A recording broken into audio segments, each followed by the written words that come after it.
Kita menuju ke learning objective berikutnya, yaitu flow of cost through a job order costing firm. Nah, kalau kalian lihat di sini, ini adalah cost flow dari job order costing. Nah, jadi kalau kalian lihat nih, pertama-tama ini ada material account. Berapa material sih yang kita beli? Masih ingat nggak jurnalnya? Kalau membeli material, berarti kan jurnalnya di sini raw material pada account payable ya, account payable kalau belinya secara utang. Kalau belinya secara cash berarti ya raw material pada cash gitu kan.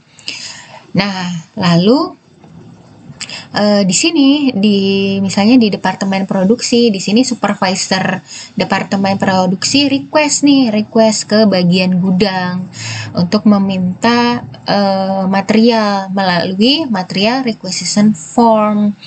Nah, di sini di material requisition form tertera berapa material yang dibutuhkan, material apa dan berapa material yang dibutuhkan. Nah, that's why di sini nanti raw material yang digunakan, ini yang digunakan di departemen produksi ini akan berpindah menjadi work in process. Dan raw material yang digunakan ini akan kita kredit raw material. Jadi jurnalnya seperti ini. Nah, ini raw material yang digunakan ya, work in process pada raw material. Nah, masih di departemen produksi, selain raw material dibutuhkan juga labor cost kan, gitu. Berapa labor cost yang kita gunakan di departemen produksi? Sumbernya dari mana? Ya dari labor time ticket. Labor time ticket kan memperlihatkan berapa jam si pekerjanya dan berapa rate-nya gitu kan. Nah, berapa direct labor cost yang kita gunakan nanti kita catat di sini sebagai work in process pada wage payable. Asumsinya ini belum dibayar ya. Gitu. Oke, nah selain raw material dan selain direct labor, kita kan juga harus mengakui applied overhead kan. Applied overhead yang kita gunakan itu berapa? Yaitu berarti di sini kita catat sebagai work in process pada overhead control. Nah, ingat overhead cost di sini ini adalah applied overhead ya. Gitu.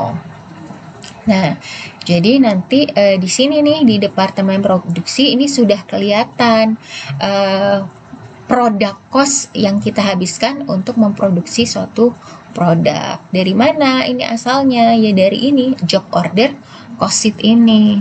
Job order cost sheet sumber-sumbernya dari mana? Ya dari material requisition form dan dari labor time ticket.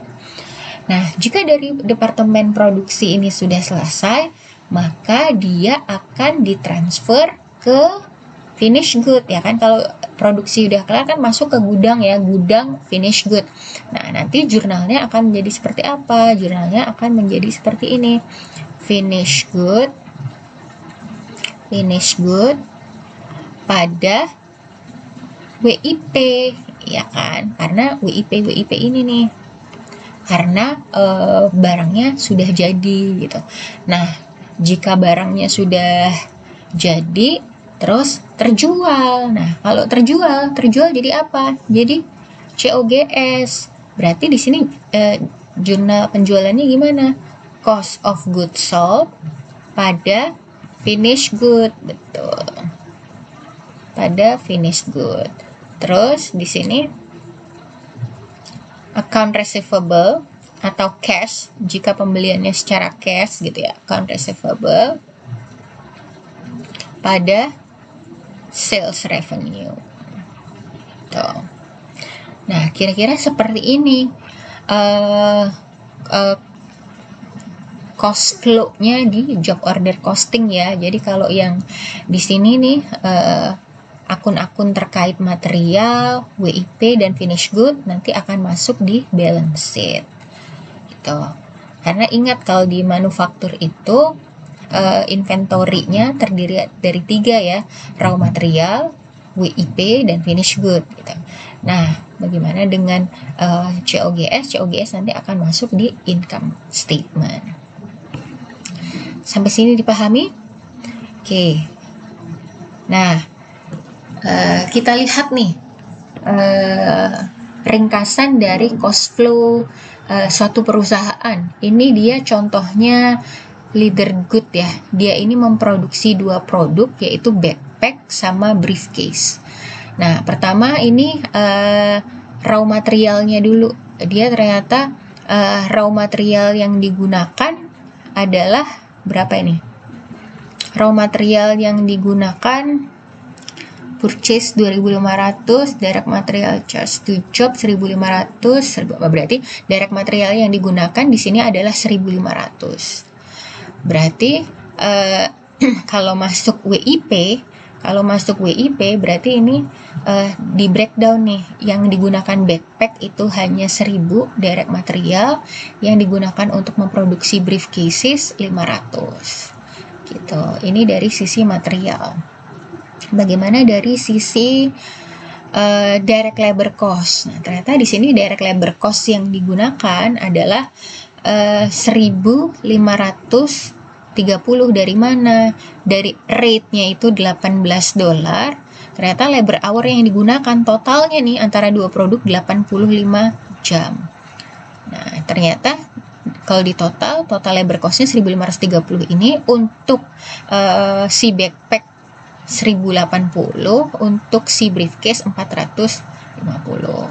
Oke, kelihatan ya flow-nya ya. Oke. Nah, lalu setelah bikin untuk direct labor, kita bikin overhead-nya. Nah, overhead-nya ingat applied. Nah, dia pornya adalah $4. Dia level activity-nya pakai labor hour. Jadi $4 per labor hour. Nah, tadi kan antara backpack sama briefcase kan beda-beda ya labor hour-nya ya. Nah, ingat yang kita pakai adalah applied ya, applied overhead. Nih, applied overhead. Total applied overhead-nya adalah 340. Nah, ternyata di sini untuk si backpack 240, untuk si briefcase 100. Nah, dari sini udah ketahuan nih product cost di masing-masing jenis produk. Udah ketahuan DM, DL, dan applied overhead-nya. Nah, ini kira-kira cost flow-nya ketika masih jadi WIP. Ya. Di sini total cost-nya untuk backpack sekian, untuk briefcase sekian gitu. Nah, ketika ditransfer ke finish good, ternyata yang selesai duluan adalah backpack. Nah, yang selesai duluan backpack, maka di sini si briefcase ini masih jadi WIP 1.050. Nah, yang selesai duluan ini si backpack. Nah, backpack ini jadi complete backpack sebesar 2.320. Oke. Sampai sini dipahami? Nah, ini kira-kira schedule dari cost of goods manufacture-nya si Johnson Leather Goods. COGM-nya sama aja ya, kayak kemarin kita bikin di sini direct material. Direct material itu dari mana? Beginning raw material ditambah purchase dikurangi ending, ketemulah direct material yang digunakan. Terus ditambah overhead. Nah, di sini ingat ya, overhead-nya adalah overhead ini yang ditulis adalah applied overhead. Ini applied overhead. Nah, kalau ini nih actual overhead-nya nih. Ini actual overhead-nya. Nah, ternyata dia under applied 75. Nah, di sini ketahuan applied overhead-nya 340. Terus ditambah beginning WIP, karena beginning WIP-nya 0 karena dia produksi pertama kali, dikurangi ending WIP. Nah, COGM-nya ini segini, 2.320. Setelah COGM-nya ketemu berapa tadi, 2.320, kita bisa membuat statement of COGS. Rumusnya apa? Standar sih, beginning finish good ditambah COGM, ketemulah goods available for sale, dikurangi ending finished good, ketemulah normal cost of goods sold. Maksudnya normal cost of goods sold ini karena tadi overheadnya pakai applied ya. Applied overhead sebesar sekian nih, 2320. Nah, kita adjust. Ternyata dia under applied. Kalau under applied ingat ditambah di COGS-nya. Berarti adjusted COGS adalah sekian, 2395. Oke, sampai sini pahamin?